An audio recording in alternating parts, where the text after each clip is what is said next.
Is claiming an attack on a Russian oil refinery and pumping station in the country's Ryazan region. Ukraine has been launching long-range drones against Russia's infrastructure for the last few weeks. A shocking blow in the heart of Russia. On the night of January 31st, more than 20 consecutive explosions rocked a strategic hub in the T region. But these were no ordinary attacks. The targets hit were oil facilities, the Kremlin's economic lifeline. The question arises, why has Russia suffered such a severe blow on its own soil? How did Ukraine manage not only to defend its front lines but also to send a powerful message? We are right at the heart of Moscow. How will this attack impact the war and affect Russia's economy? There are moments in a conflict when both sides are forced to change their approach, when the status quo can no longer be maintained. Ukraine's recent operations mark such a turning point. By continuing to strike Russia's energy infrastructure, Ukraine has launched a series of attacks on refineries and fuel depots, aiming to cut off the Russian military's supply lines. This is not just a series of isolated strikes, but part of a broader strategy to strangle Russia's military logistics and weaken Moscow's economic power. Specifically, on the night of January 31st, Ukraine deployed drones to strike a refinery owned by Lukoil in the Volgograd region, one of Russia's largest oil producers. According to Ukraine's general staff, all drones hit their targets with high precision. Notably, among the targets in the T region, Ukrainian special forces also attacked the staple oil pumping station using drones. This facility is a critical component of the Baltic oil pipeline system. As a result of the attack, the station's filtration and pumping infrastructure was damaged, along with several additive storage tanks. The oil leak triggered a fire, forcing the Russians to shut down the main pipeline supplying crude to the Ust-Luga terminal in the Leningrad region. But Ukraine didn't stop there. Another refinery in the town of Kovo, roughly 800 kilometers from the eastern front line, was also hit. Explosions and flashes of fire were reported at the facility, though the full extent of the damage is still being assessed. According to the Ukrainian military, this is Russia's fourth largest refinery, processing between 15 and 17 million tons of oil annually. It produces gasoline, diesel, and aviation fuel, crucial resources for the Russian military, especially as Kyiv escalates its long-range strikes this winter. Residents of Kovo reported hearing at least 3 large explosions in the area on social media. Intelligence sources confirmed that the attack inflicted severe damage on the oil depot, as evidenced by widely shared images of a massive fire spreading across Russian social media. Andrei Kovalenko, head of the Anti-Disinformation Bureau under Ukraine's National Security and Defense Council, stated that 4 drones successfully struck their targets, causing significant destruction to Russia's oil storage facilities. Russia is now facing not only the front lines in Ukraine, but also direct attacks on its economic and military lifelines within its own borders. Kyiv is sending a clear message: nowhere is truly safe for the Kremlin. This is a major blow to President Putin's administration. The Kremlin has long relied on oil as a crucial resource to sustain its war machine, with oil revenues accounting for more than a quarter of Russia's total national income. This is why this latest strike represents such a significant loss for Moscow. Beyond the T region, Ukraine appears to be pursuing an even bolder strategy, turning Russian oil infrastructure into primary targets. According to The Insider, as of March 2024, Ukraine had already destroyed approximately 14% of Russia's refining capacity, forcing Moscow to impose a 6-month ban on gasoline exports. With the latest wave of attacks, particularly the strikes on January 31st, these losses may have multiplied. What's happening now is not a series of random drone strikes, but a carefully calculated strategy. The Ukrainian armed forces are simultaneously targeting 2 critical pillars of Russia's war effort: its missile production capacity and its energy revenue. Even Putin himself may not have anticipated such a coordinated assault. Kyiv is proving that it is not only fighting with resilience, but also executing strategic, intelligent, and highly effective moves. Could Ukraine, a country once seen as the underdog, be teaching Russia a hard lesson with this tactical shift? This operation has been dubbed a combined strike because Ukraine simultaneously targeted a strategic missile depot and key oil facilities in the T region.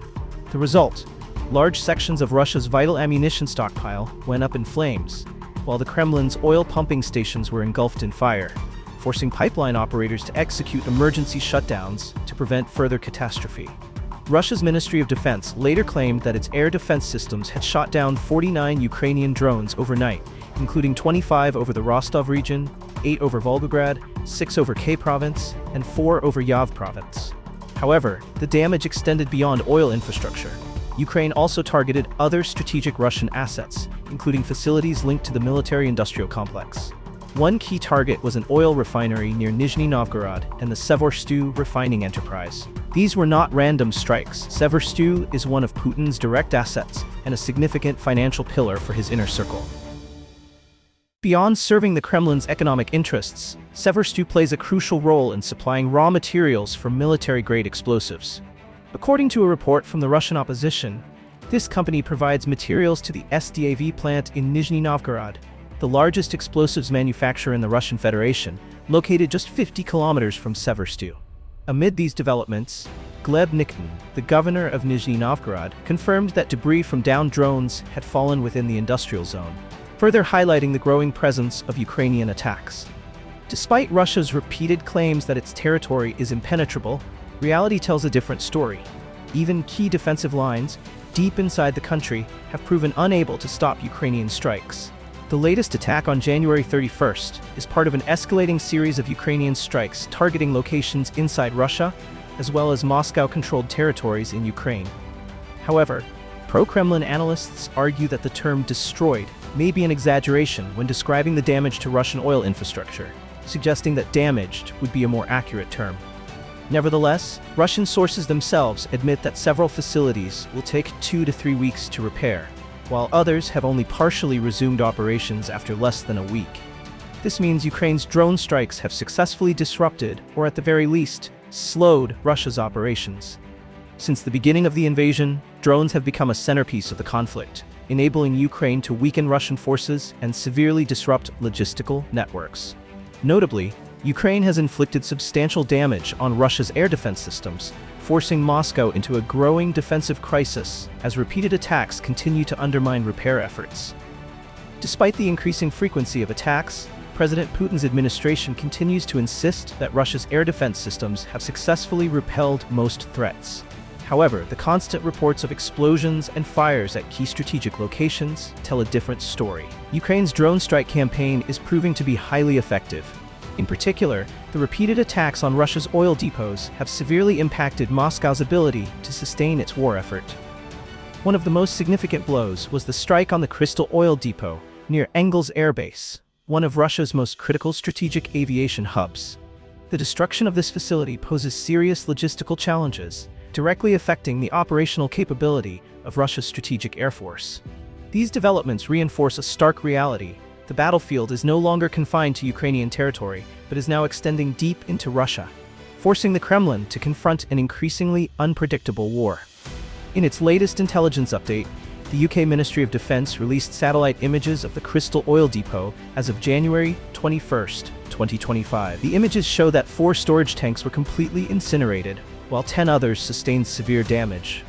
With a total of 58 fuel tanks at the facility, 2 long-range drone strikes by Ukraine's defense forces have damaged or disabled approximately 20% of the depot's operational capacity. If the Crystal Depot were to be completely disabled, it would cut off the direct fuel supply for Russia's Tu-95MS and Tu-160 long-range bombers at Engels Air Base, one of Moscow's most vital strategic air facilities. Moreover, if Ukraine manages to neutralize this facility entirely, it would mark a turning point in the war, significantly weakening Russia's strategic air power. History has shown that targeting fuel supply lines can change the course of war. A striking example comes from World War II. Between 1942 and 1944, Nazi Germany produced approximately 1,200 He-177 long-range bombers, capable of flying 6,000 kilometers and carrying up to 7,000 kilograms of bombs. In theory, this aircraft posed a direct threat to the British Isles. However, by the second half of 1944, Germany was forced to halt deployment of these bombers due to a critical fuel shortage. Understanding this principle, Ukraine has shifted its strategy in its ongoing strikes on Russia's oil infrastructure. Instead of focusing on refineries that serve the domestic market, Kyiv is now directly targeting facilities that supply fuel for Moscow's military equipment. A clear example of this shift is the largest attack on Russian oil infrastructure in 2024, the strike on the Novoshaktinsk refinery in the Rostov region, which triggered a massive fire. This refinery, Russia's largest, has been repeatedly targeted by Ukraine. A notable strike occurred in July 2024, when 1.5 million tons of crude oil and fuel products, worth approximately $540 million, were destroyed. Ukraine's strategy of targeting Russia's logistical capabilities is proving increasingly effective, forcing Moscow into a defensive position and dealing significant blows to its ability to sustain the war. More importantly, these attacks are not only disrupting military operations but also leaving long-term economic consequences for Russia. It is evident that Ukraine's drone strikes have significantly reduced Russia's oil refining capacity. In January, Ukrainian drones attacked multiple refineries in Kardar, Ryazan, and St. Petersburg, causing temporary production disruptions. Restoring the damaged facilities will take time, especially as Western sanctions continue to restrict Russia's access to critical oil industry equipment. Furthermore, experts note that Russia has been forced to cut diesel exports due to the damage inflicted on its refineries. There is no denying that oil and gas revenues are the financial backbone of Vladimir Putin's war in Ukraine. With China and India reducing their purchases of Russian oil, the Kremlin is facing a severe economic shock. Over the past decade, oil and gas have accounted for 1/3 to half of Russia's federal budget, making it the primary financial engine fueling Putin's war machine. As this revenue stream declines, Russia's military capabilities are also taking a direct hit. To better understand the impact, let's break down the numbers. Russian oil companies currently earn approximately $10 per barrel of refined oil. When refining capacity decreases, so does this profit. Additionally, if they export crude oil instead of refined products, they can generate around $15 per barrel. Now assume that Russia has lost 700,000 barrels per day over the past 2 months. This translates to a monthly revenue loss of approximately $315 million. While this may seem small compared to Russia's total oil and gas revenue, the situation worsens as refining capacity continues to decline. With refinery output now down by as much as 900,000 barrels per day, the impact becomes even more severe. If the average reduction remains around 600,000 barrels per day through mid-April, Russia will face even deeper financial losses. While Moscow is scrambling to repair its refineries, the process remains slow and expensive. Oil remains the Kremlin's most vital revenue source. Russia had raised its 2024 oil and gas export revenue forecast to $174 billion. In the spring of last year, Russian oil still found buyers in China, India, Myanmar, Turkey, and some European nations. However, Russia's average daily crude oil output has now fallen to its lowest level in 20 years, a direct consequence of Ukraine's relentless drone strikes and prolonged repair efforts. Alongside Western sanctions, Kyiv's precision strikes on Russia's oil and gas infrastructure are putting significant pressure on the Russian economy. Russia, the world's third-largest oil producer, is being dragged into an increasingly costly war of attrition. According to a report published last year, the war in Ukraine is costing Putin £262 million per day. This figure could rise further, as Russia's 2025 defense budget has been increased to £117 billion, a 25% jump from the previous year. The Kremlin now faces a critical dilemma. It cannot afford to lose its vital energy revenues while still pursuing its military objectives in Ukraine. Given the current situation, Ukraine's strategy is tightening the noose, pushing Moscow into an increasingly precarious position. A particularly serious development is that Russia's 2 largest oil buyers, China and India, have temporarily halted purchases following the implementation of new U.S. sanctions earlier this month.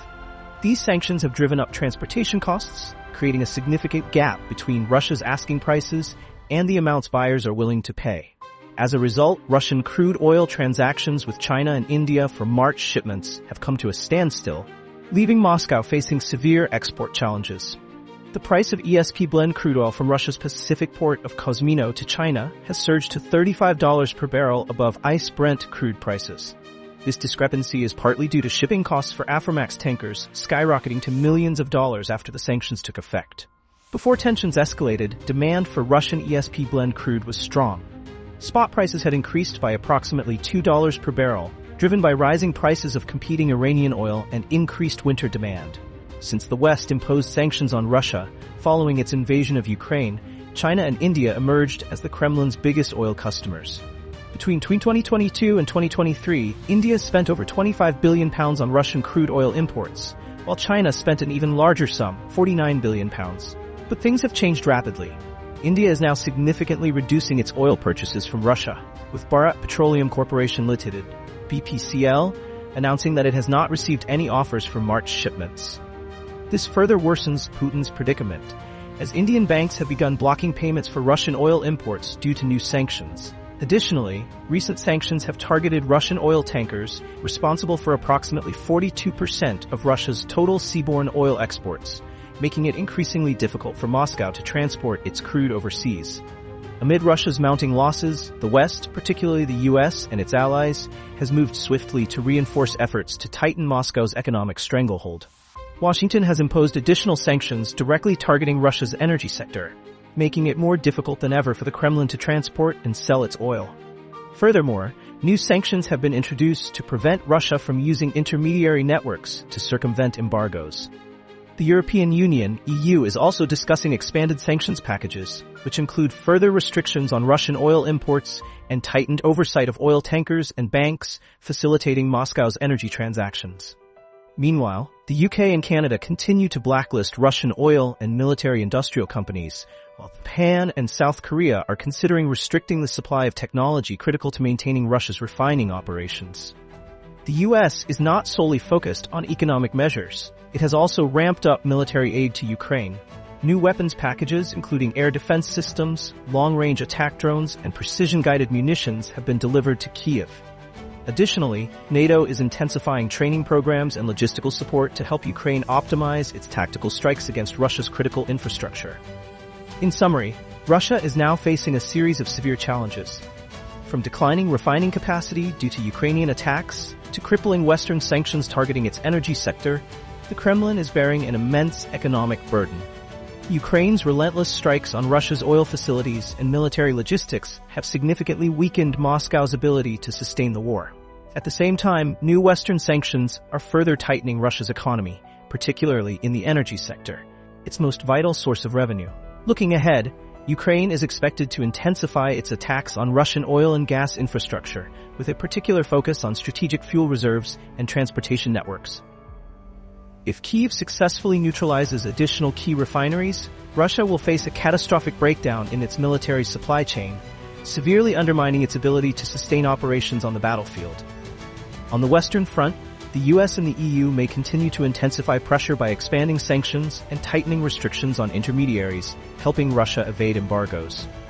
At the same time, NATO will continue ramping up military support for Ukraine, enabling Kyiv to maintain the strategic initiative and exploit Moscow's vulnerabilities, while the Kremlin is scrambling to mitigate losses by seeking new oil markets and boosting military production. The current pressures make it increasingly difficult for Russia to sustain a prolonged war without significant strategic adjustments. The conflict may be entering a new phase with far-reaching consequences, not only for Ukraine and Russia, but for the global geopolitical order as a whole. So, what do you think about these developments? Do Ukraine's recent moves indicate that Kyiv holds the upper hand and is outmaneuvering Moscow? Is Russia gradually finding itself at an impasse in this war? Leave your thoughts in the comments below. Thanks for watching. Don't forget to subscribe, turn on notifications, and hit the like button to support us.